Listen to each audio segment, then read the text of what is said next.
Bonsoir à chacun et à tous. Je demande d'abord à l'Esprit Saint de me guider, de m'inspirer, que ce soit lui qui parle à travers moi et que je ne sois que son instrument de paix, d'amour et de joie.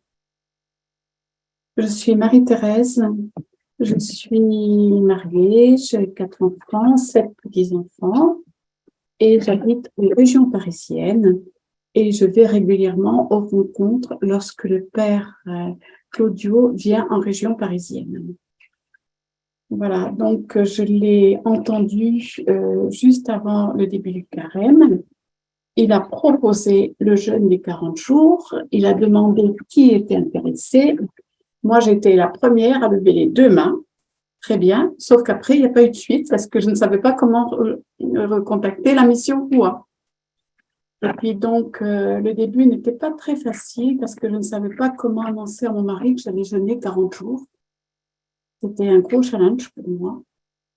Et puis, dans ma paroisse, il y avait 2 personnes qui faisaient le jeûne, Marie-Nelly et Germaine. Et un soir, je vois après la messe Marie-Nelly qui, toute rayonnante, lumineuse, heureuse, me dit, tu sais, je tiens, hein. Dimanche, j'avais tous mes enfants et mes petits-enfants, je tiens. Et moi, j'étais là, c'était un peu triste, et puis très modestement je lui dis écoute, moi c'est un joli combat et c'est pas simple, mais je suis heureuse pour toi, et elle me dit voilà, c'est un combat. Elle me dit oui, mais tu sais, il y a la mission Roi. Je lui dis ah oui, dis-moi tout. Et elle me dit c'est vraiment un soutien extraordinaire. Donc dès le lendemain matin à 10h, j'appelais Marie-Angela pour lui dire mais bon, je commence en retard. Il y a déjà une dizaine de jours de passé, mais j'aimerais bien quand même faire le jeûne qui reste jusqu'à Pâques. Elle me dit, si tu es motivée, pas de souci. Donc, elle m'explique bien tout. Voilà. Et puis, elle me dit qu'elle m'enverrait tous les documents. Donc, voilà, je pars. Mais mon problème par rapport à mon mari n'était pas résolu parce que je ne savais pas comment le lui dire ouvertement et sans crainte. Et puis, un soir, Germaine, à la sortie de la messe, me dit, eh bien, il faut que tu laisses Jésus prendre autorité en toi et que tu agisses avec l'autorité de Jésus. Bon, très bien. Donc, je rentre à la maison, je prépare le repas et puis je dis à mon mari, voilà, Jésus va jeûner en moi jusqu'à Pâques. J'ai besoin de toi, j'ai besoin que tu m'aides, j'ai besoin de ton soutien. Et j'ai besoin que tu ne me proposes pas quoi que ce soit. Mais il a compris, il a accepté, voilà, très bien. Et puis, pendant 21 jours, j'ai fait le jeûne pendant 21 jours, intégral, au pain et à l'eau. Et donc, je préparais les repas, je me mettais à table avec lui, avec tous mes sacramentaux. Et tout se passait bien, d'autant plus qu'il voyait que je n'étais pas plus fatiguée qu'avant. J'avais toujours autant d'énergie, que j'avais arrêté mon traitement pour le diabète, mais que ça n'avait pas l'air d'avoir de conséquences négatives. Et que je n'étais pas de mauvaise humeur, que je n'avais pas des accès d'humeur. Donc, voilà. Donc, le jeûne s'est plutôt bien passé. Et moi, j'avais une très, très grande joie. J'avais la joie de me dire, mais on peut vivre avec peu de choses, très peu, du pain et de l'eau. Et je me disais, mais avec la grâce, tout est possible. Ça m'a donné la révélation qu'avec Dieu, mais tout était possible et que vraiment, c'était une grande joie. Et puis, vous allez comprendre un petit peu voilà, les difficultés que j'ai pu rencontrer parce que j'ai tenté de jeûner à plusieurs reprises dans ma vie et j'avais cette aspiration, cette soif d'absolu, d'autant plus que quand j'étais une jeune professionnelle, je travaillais à la prison de Toulouse et j'allais voir Marthe Robin régulièrement. Je l'ai rencontrée à 6 reprises. Et Marthe, qui vivait de l'Eucharistie uniquement, voilà, réveillait cette soif d'absolu en moi. Et pendant une des retraites à Châteauneuf, j'avais fait un jeûne de 4 jours sans manger, sans boire. Voilà, parce que j'avais cette soif vraiment d'absolu. Et puis, le prêtre m'avait dit, faites attention, n'exagérez pas quand même. Mais j'avais quand même eu des fruits importants pendant ce jeûne, toute une purification de mon corps, mais aussi de mon esprit. Et j'avais demandé le sacrement de réconciliation. Et pendant ce sacrement de réconciliation, j'avais vraiment été très en vérité, vraiment le Seigneur avait agi en moi. Et puis, à la fin, j'avais une joie profonde. Je me sentais toute lavée, toute purifiée. Je pouvais recommencer de manière nouvelle et neuve, renouvelée avec le Seigneur.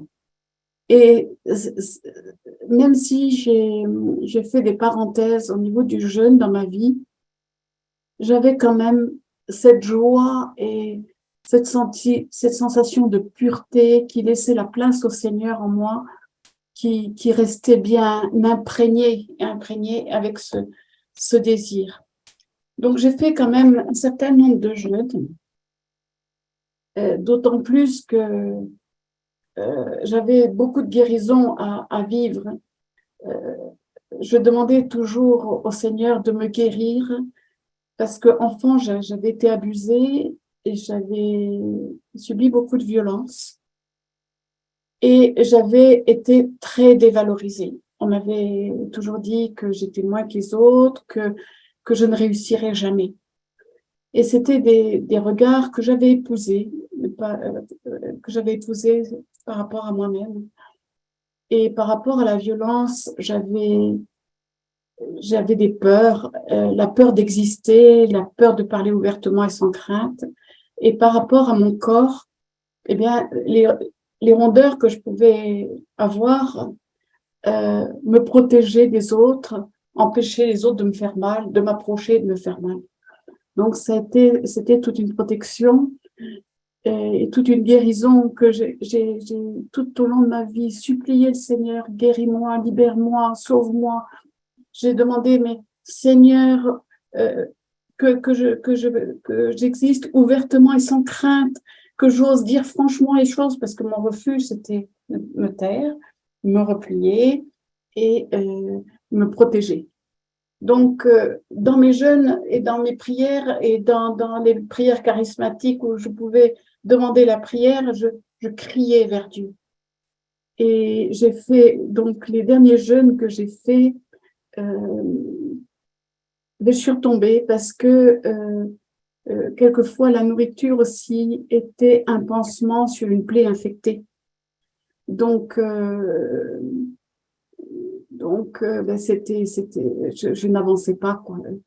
Et c'était ma propre volonté quelque part. C'était moi qui voulais.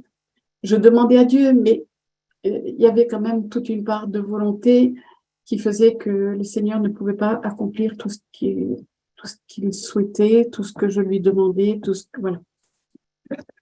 Et ce jeûne a tout changé. Je dirais que ça a été à la fois l'aboutissement et le début de quelque chose. L'aboutissement, ça a été, c'est Jésus qui jeûne en moi, c'est Jésus qui aime en moi, c'est Jésus qui agit en moi. Donc ça a tout changé. J'étais certainement prête, j'étais d'autant plus prête que je pense que le Seigneur m'avait préparée parce que avant le carême, je sentais l'appel à vivre dans le silence, dans le désert, le silence de la parole, le silence du monde. Je sentais à laisser le Seigneur vraiment le rencontrer dans les profondeurs. Et donc, quelque part, il m'avait préparé à cet appel du jeûne par la mission Roi, que la mission Roi nous a proposé. Et je l'avais déjà entendu en témoignage à Paris, mais là, ça a pris une dimension tout autre. Donc, ce que je peux dire aujourd'hui, c'est que c'est Jésus qui jeûne en moi, c'est Jésus qui agit en moi. Aujourd'hui, j'aspire à trier mes papiers, mes livres, discerner ce que je dois donner, ce que je dois garder. Eh bien, avant, ça me paraissait une montagne. Aujourd'hui, je dis, Jésus, c'est toi. C'est toi qui vas trier en moi, c'est toi qui vas me dire, c'est toi qui vas faire, c'est toi. Et c'est simple, c'est paisible, je n'ai plus d'inquiétude, je n'ai plus d'angoisse. Voilà. Et puis, c'est tous les secteurs de ma vie en fait, qui sont touchés. Vraiment, c'est le début de quelque chose. C'est à la fois l'aboutissement et c'est vraiment le début de quelque chose. Alors, j'ai l'impression que le Seigneur me prend en douceur. Il me fait marcher pas à pas. Il me fait monter les escaliers, une marche après l'autre. Et je n'ai pas d'impatience. J'aspire à avancer, mais je n'ai pas d'impatience. Je marche au rythme de Dieu pour moi. Et moi qui était plutôt assez dure, exigeante avec moi-même, qui portait un jugement assez catégorique, là, j'ai l'impression de devenir douce avec moi-même, tout en étant exigeante, tout en étant radicale. Et j'ai quitté le péché d'inquiétude. Quand j'étais inquiète par rapport à mes enfants, par rapport à des choses, aujourd'hui, je dis Jésus, je te le confie, je te le remets, c'est toi qui l'as fait. Et moi, je te rends grâce et je te bénis pour ce que tu es en train d'accomplir et de faire. Donc, c'est une révolution. Voilà, c'est la révolution d'amour de Dieu dans ma vie.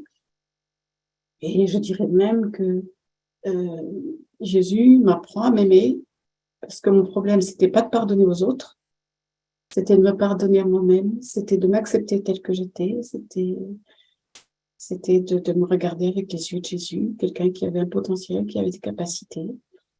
Et aujourd'hui, humblement, je dis Seigneur, merci pour qui je suis, tout simplement.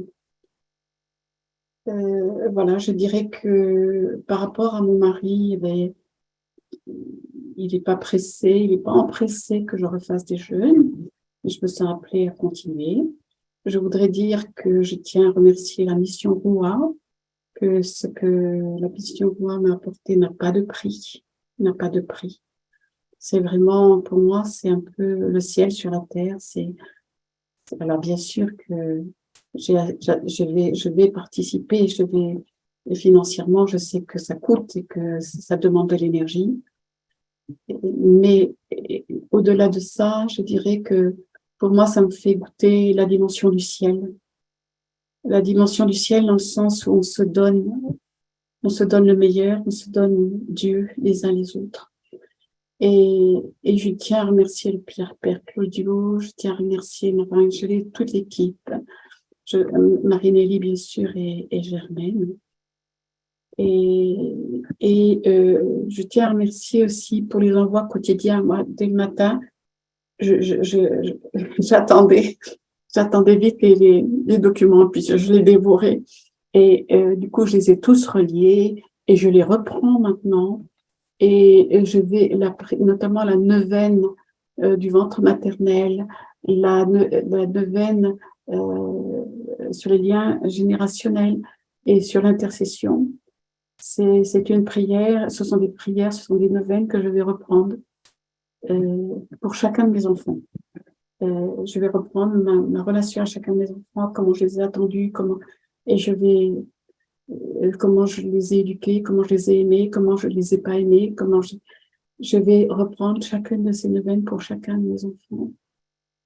Et puis, ça a vraiment été un support extraordinaire, quotidien, chaque jour. Et c'est ce qui m'a aussi beaucoup aidée. Je ne me sentais pas seule, je sentais qu'on était tous ensemble, en communion, en union, et on était porteurs les uns des autres. Et voilà, je tiens à vous remercier et à remercier la mission Roua. Donc voilà, c'est une nouvelle conversion personnelle que je vis. Mon mari, donc, l'a bien vécu. Je sens qu'il est attentif et que il sent bien que je me prépare à recommencer. Par rapport aux enfants, les fruits sur les enfants, j'ai un fils qui vivait avec sa compagne et ils ont 2 enfants et ils ont annoncé qu'ils allaient se marier et à l'église, qu'ils demandaient le sacrement de mariage, que c'était important pour eux. J'ai un autre fils, le week-end de Pâques, nous avions réuni tous nos enfants.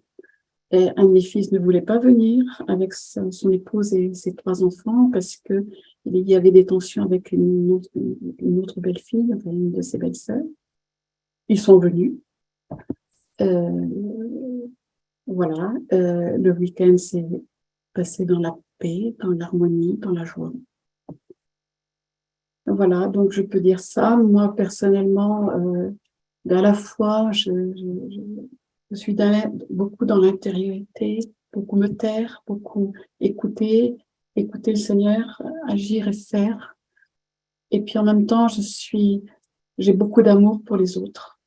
Je suis dans la rue, et bien je suis attentive, je vais prier pour une personne, et puis si je sens à l'aborder, si je la sens fatiguée, je laisse l'Esprit Saint parler à travers moi. Je demande d'abord à l'Esprit Saint, voilà, dis-moi ce que je dois lui dire, dis-moi ce que je dois faire, comment je dois me comporter. Et puis voilà.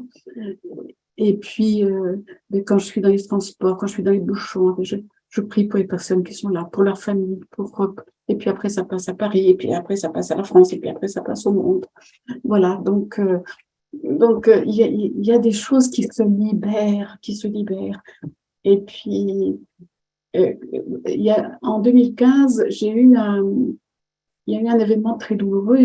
Il y avait un ressort de moi qui s'était cassé quand je n'avais plus envie de vivre. Et puis, j'ai dit, Seigneur, eh ben, je veux bien que tu me reprennes, je veux bien que tu m'accueilles, moi je suis partante. Il m'a fait comprendre que je n'irais pas forcément tout de suite au ciel, s'il me reprenait maintenant, mais que voilà. Et moi, que ce qu'il attendait, c'est que je sois toute purifiée, corps, âme, esprit, jusque dans la nature même de ma chair. Et aujourd'hui, c'est mon désir, c'est de me fondre en lui, qu'il se fonde en moi, que je fasse un avec lui et que je devienne une hostie vivante. Et voilà, donc grâce à la mission Roi, eh bien, je suis toute pauvre dans ce que je dis, mais c'est Jésus qui agit, qui vit en moi, qui prie en moi, qui aime en moi. Et ça se fait avec douceur, ça se fait, ça se fait dans la paix, ça se fait dans la joie, ça se fait dans la simplicité. Voilà. Amen.